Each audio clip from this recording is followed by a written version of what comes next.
Hi, you're on the Reddit Confessions channel. Let's skip the intros, because this story doesn't wait. It starts with three things: a silent morning, a half-empty closet, and my wife's heels in the sink. Yeah, the sink. The first thing I noticed was the quiet. Our house has this creaky stair that always whines when someone comes in after midnight, and last night, it didn't make a sound. I was up the whole time. No creak, no door, just silence. And that sinking feeling in your stomach when your brain already knows what your heart refuses to admit. The second thing was the perfume. Her scent was everywhere, not on her, but in the air, thick and sour. Like someone sprayed it on and stood there too long, pacing, deciding something. Then the closet door was slightly open, and the dress she wore the night before was gone, along with the red heels I hadn't seen since our anniversary dinner 3 years ago. But what stopped me cold? Her heels. In the kitchen sink. No water. No explanation. Just sitting there, like they had something to confess. She'd told me 2 days ago, I might swing by Kyle's place on Friday. He's having some dumb reunion thing. Kyle. Her ex. The one she swore was history. I didn't object. I nodded. Like an idiot. She said it wasn't a big deal. She said it was just to be polite. But I guess she was very polite, since she didn't come home. No text. No call. Just absence. I stayed up all night like some unpaid security guard of a marriage that was clearly under new management. And now she was still gone. Her phone was off. Her gym bag was missing. And in the fridge, a champagne bottle we were supposed to open on our trip next month. Untouched. Still cold. Still mocking me. I paced the hallway for 2 hours before doing the one thing I swore I wouldn't. I opened her drawer. I've never snooped in my life. But that morning, my hands shook as I opened it. Not for proof. For clarity. Inside was a folded receipt from a gas station 2 towns over. Timestamp 2:03 a.m., which means she left his party and went somewhere else and didn't come home. I didn't cry. I didn't rage. I sat on the floor and whispered one thing to no one. This was the moment she chose. Not me. Not us. Not the life we'd built with $10 IKEA shelves and broken anniversary mugs. She chose a party. She chose him. She chose silence. But I chose something too. And when she finally walked through that door, expecting to play it off like nothing happened, she found the note. Just 4 words. I don't live here. That was just the start. She walked in around 10:13 a.m., carrying a plastic bag with cold breakfast and the kind of smug energy that made my skin crawl. Her hair was tied up in a lazy bun, the kind that screams casual but takes 20 minutes to get right. She didn't expect consequences. That was clear from the way she shut the door with her foot and called out, "Ellison," like nothing had happened. Like she hadn't spent the night at her ex's party and texted me once at dawn with a half-hearted excuse about crashing on the couch. Her eyes landed on the note I left on the kitchen counter. "I don't live here." She read it out loud and laughed, like it was some petty joke. Then she looked around. The first thing she noticed was the silence. I wasn't there, but that wasn't the weird part. The weird part was that everything else wasn't there either. My shoes were gone. My charger. My books. The blanket I kept on the couch vanished. She walked into the bedroom and stopped short. The dresser drawers were half open and half empty. My side of the closet was barren. Just 3 wire hangers and a sock she always hated. The bag of breakfast hit the floor. I had moved out before she even came home. It wasn't dramatic. It wasn't loud. It was surgical. I took my things while the night swallowed her up, 1 box at a time. No shouting. No drama. Just quiet choices. She called me 13 times in the next hour. I didn't answer. Her texts were something else entirely. First confused. Then sarcastic. "Okay, you made your little point." "Seriously, Ellison, what is this? You're being dramatic. We need to talk." At 12:47 p.m., she finally said it. "Nothing happened. Are you really doing this?" But here's the thing. She thought the note and the missing belongings were it. She didn't know what else I had already done. She didn't know that I froze the joint account before the sun came up. Didn't know I'd rerouted every important document to my brother's address. Didn't know I'd canceled our anniversary trip and used the refund to pay off my personal credit card. But the real hit? She didn't know I'd already met with our landlord that morning. That I told him I was removing my name from the lease, effective immediately. She was now living in an apartment that she couldn't afford alone, with bills she'd ignored, and a lease she'd never read. And worst of all, a version of me she didn't recognize. She thought I'd beg, thought I'd plead and ask if she still loved me. But I didn't, and it was driving her mad. That evening, she sent one final message. "You're really not coming back?" I left it on read. And at that exact moment, I got a photo from someone unexpected, her cousin, Talia. It was from the party. And what I saw in that picture made everything worse and clearer, all at once. It came in quietly, just a ding on my phone while I was sitting in the car, parked 2 blocks from the old apartment. I hadn't turned my notifications off because, frankly, part of me still wanted closure. Or maybe proof. Maybe I just needed something solid to push me over the edge. I thought I was already past that point, but the photo Talia sent, that shattered the last pieces I'd been pretending were still intact. No message, no caption, just the image. Dina, on a couch I recognized from Kyle's old apartment, half lit by string lights and surrounded by people I didn't know. She was laughing, head back, wine glass in hand, and sitting on Kyle's lap. His arm was wrapped around her waist. Hers rested on his knee like it belonged there. She didn't look drunk. She didn't look surprised. She looked comfortable. The worst part? In the background, there was a cake with candles. A party hat on the floor. A banner that said Kyle's Dirty 30 across the wall. This wasn't some polite visit or quick pop-in. She celebrated with him. Dressed up, stayed late, didn't call, didn't come home, and was photographed sitting on her ex's lap while I sat on our couch alone, waiting like a ghost. I sat there in my car for 15 minutes with the engine off, and the photo burned into my eyes. Not even crying, just numb. I wanted to throw my phone out the window. I wanted to drive until the road ran out. But I didn't. I just sat there and let the moment settle into my bones. Around 6:12 p.m., she finally called again. I didn't answer. I stared at her name flashing on the screen like it belonged to someone else. Then came the voicemail. She sounded nervous. Not angry anymore, unsure. "Hey, I know you're mad. I'm not sure what that note was supposed to mean, but can we just talk? Please? You're scaring me a little. You've never done this. I need to know what's going on." What's going on? She spent the night in her ex's arms and expected me to explain myself? At 7:04 p.m., Talia messaged again. "I didn't want to get involved, but you deserve to know. She said you were too soft to ever leave." I'm sorry. Too soft. I guess that was my reputation. Quiet Ellison. Predictable Ellison. The one who waited. The one who forgave. The one who would never make a scene. And maybe that used to be true. But something broke in me that night. Not just trust. Not just the marriage. Something deeper, like the foundation of who I thought I was. I'd given her loyalty, love, stability. And in return, she gave me excuses and silence wrapped in perfume and lies. So I did something I never imagined I'd do. I called my boss and requested remote work for 2 weeks. Then I booked a cheap motel on the edge of town under my middle name and started writing a list. Not of revenge. Not of petty payback. A list of everything I deserved but had given up on. Peace. Self-respect. Clarity. And eventually, closure. That night, I sent her a message. Not long. Just one sentence. Check the mailbox. Because what I left her in there was going to be the first real consequence she'd ever faced from me. By the time I hit send on that message, I had already driven halfway across town and parked behind an old diner near the highway. The motel I'd checked into didn't even have working Wi-Fi, but I didn't care. I just needed distance. Distance from the apartment, from her perfume soaked into the bedsheets, from the slow suffocation of a marriage built on one-sided effort. I stared at my phone like it was a ticking bomb. I knew she'd check the mailbox. I knew she'd call, but I didn't expect silence. At least not for the first 20 minutes. Then, at 8:33 p.m., it rang. I let it go to voicemail. The second call came almost immediately after. Then the third. The fourth was the one I picked up. Not to speak, just to listen. Dina's voice cracked like she hadn't decided yet whether to cry or scream. "You're seriously doing this? What is this? Divorce papers? Are you kidding me, Ellison? After one night you're ready to throw everything away?" She said it like I hadn't already spent months watching her slip away. Like I hadn't spent entire weekends trying to reach a woman who sat beside me physically but was mentally somewhere else, probably with Kyle, even before this party ever happened. "What's wrong with you?" she snapped when I didn't reply. "You really think this makes you the strong one?" That got me. I almost laughed. The strong one? I wasn't trying to be strong. I was just done being weak.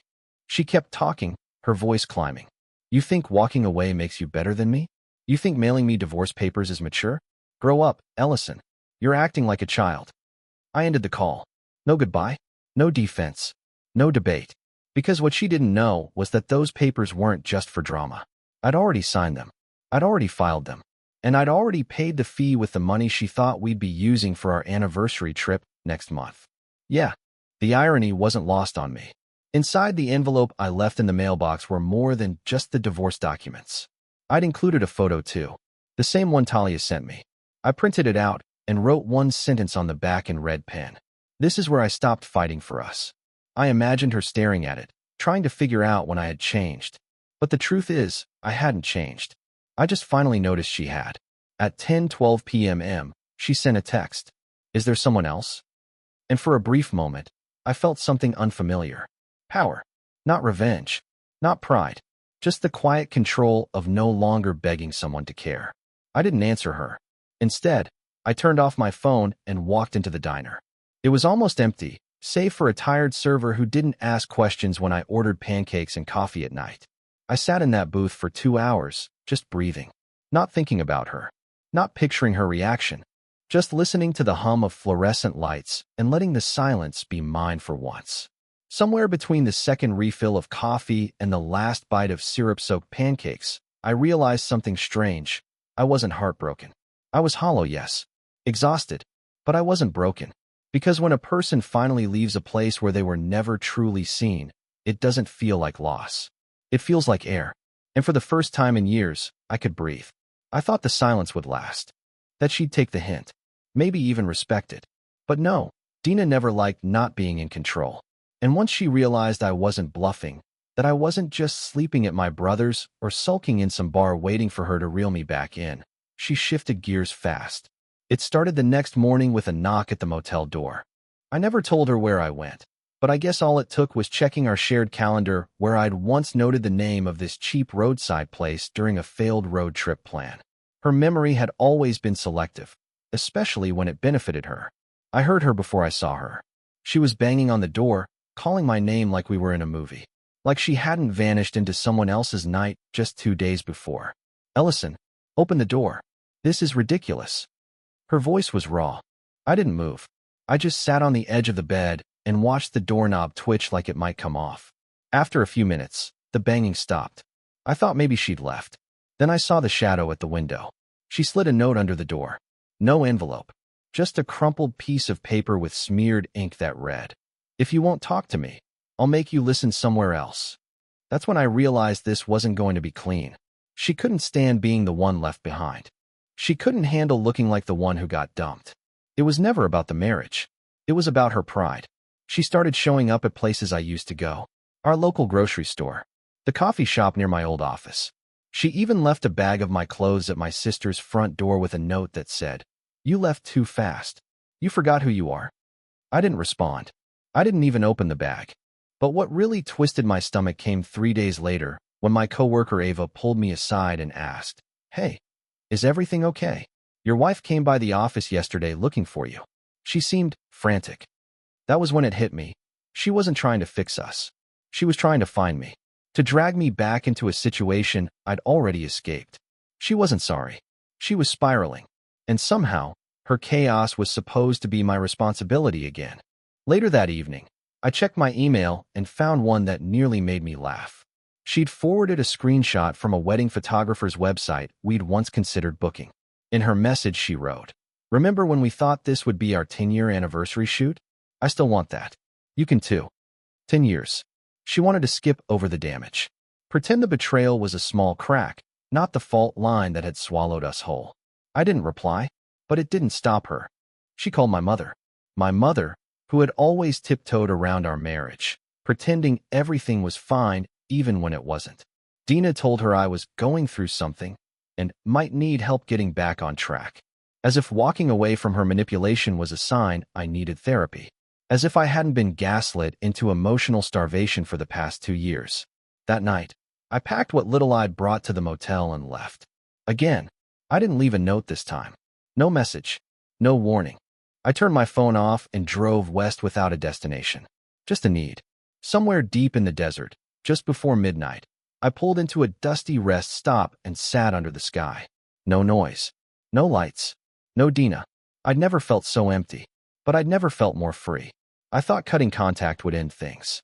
I truly believed that if I gave Dina enough time and silence, she'd move on, or at least accept that I had. But I underestimated what people are capable of when they lose control. Especially people like her, who've always been the ones doing the leaving, never the ones being left.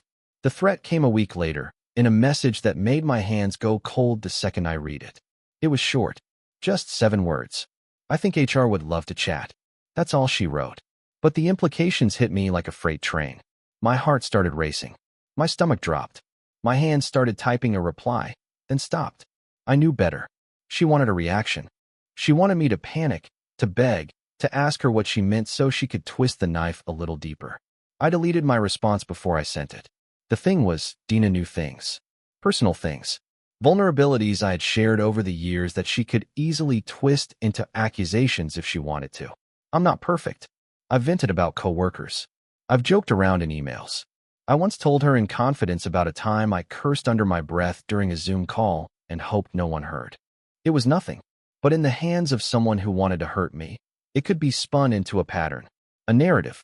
And Dina? She was a master at building narratives. I didn't sleep that night.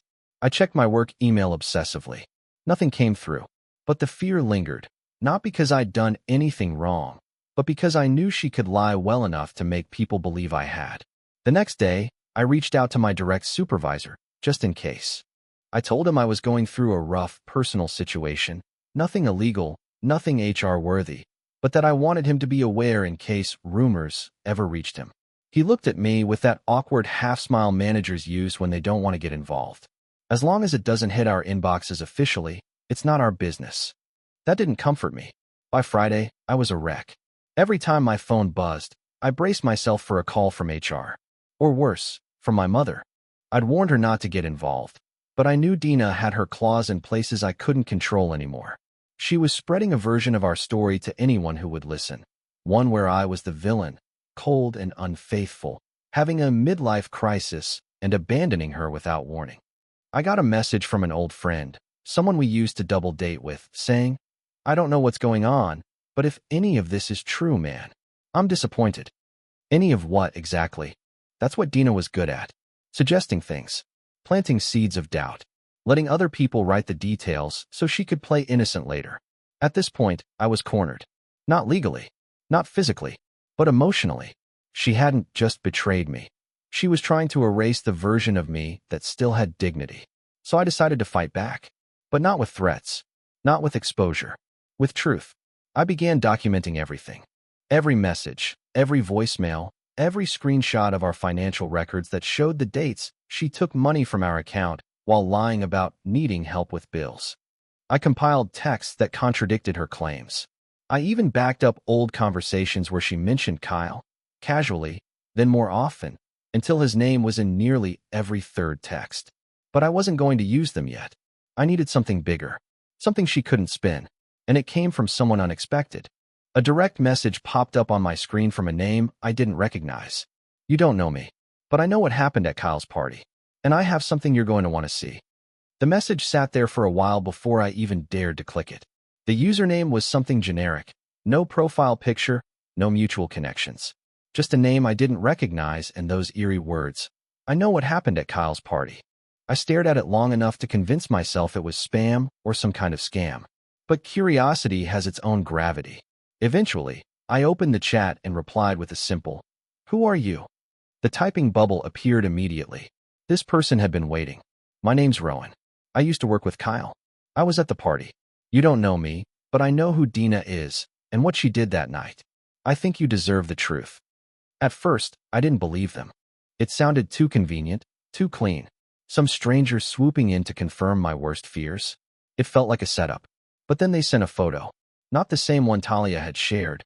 This one was different. Dina and Kyle, standing by the kitchen island, way too close.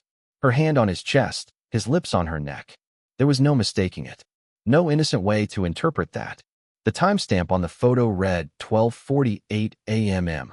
So, while I was still staring at the ceiling in our apartment, counting the minutes and lying to myself, she was with him, touching him, letting herself be touched. That wasn't crashing on the couch. That wasn't harmless. That was a choice. I messaged back, "Why are you sending me this?" Rowan responded, "Because she made a scene the next morning.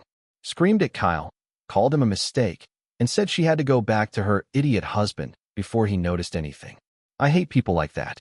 I didn't even want to get involved, but when I saw the lies she's telling, I figured someone should know." My hands were shaking, not from anger, not even from heartbreak, but from the raw, bitter clarity. All this time, I'd been trying to process betrayal in shades of gray. Now, I saw it for what it was: deliberate, calculated cruelty. Dina hadn't stumbled. She'd jumped, then tried to rewrite the fall. I thanked Rowan and asked if I could keep the photo. He sent 2 more. One was a short video clip, 10 seconds, taken across the room, voices faint but clear. Kyle laughing. Dina's voice saying, "God, I missed this." I don't even remember clicking pause. I just sat there, replaying that one line. I missed this. Not him. Not that night. This. All the while, she was texting me again. A stream of half apologies, confusion, attempts at vulnerability. I just wanted to feel like myself again. "You don't understand what this year has done to me. You weren't really there either, Ellison. Let's not pretend." Blame wrapped in sorrow. Guilt diluted with excuses. The same pattern, again and again. I didn't reply. Instead, I sent Rowan's photos to a private email I'd made for my legal file. I wasn't planning to sue. I wasn't planning to expose her publicly. But I needed the full truth somewhere. Documented. Untouchable. Because people like Dina don't go down easily. They rewrite the story until someone hands them a mirror. And now, I had the mirror. That night, for the first time in weeks, I slept. Not well. Not long. But real sleep. The kind where your brain finally stops defending you from your own memories. The next morning, I woke up to a voicemail. It was Dina's voice, quiet, broken. "Ellison, please. I made a mistake. I know that. I panicked. I was stupid. I didn't think you'd actually leave. You were always the one who stayed. Please, just tell me what you want. Tell me how to fix this." And I finally had an answer. I listened to her voicemail 3 times. Not because I missed her, and definitely not because I was unsure. I listened because I needed to feel it, the final shift. The moment she realized I wasn't the man who would always stay. I had been, for years.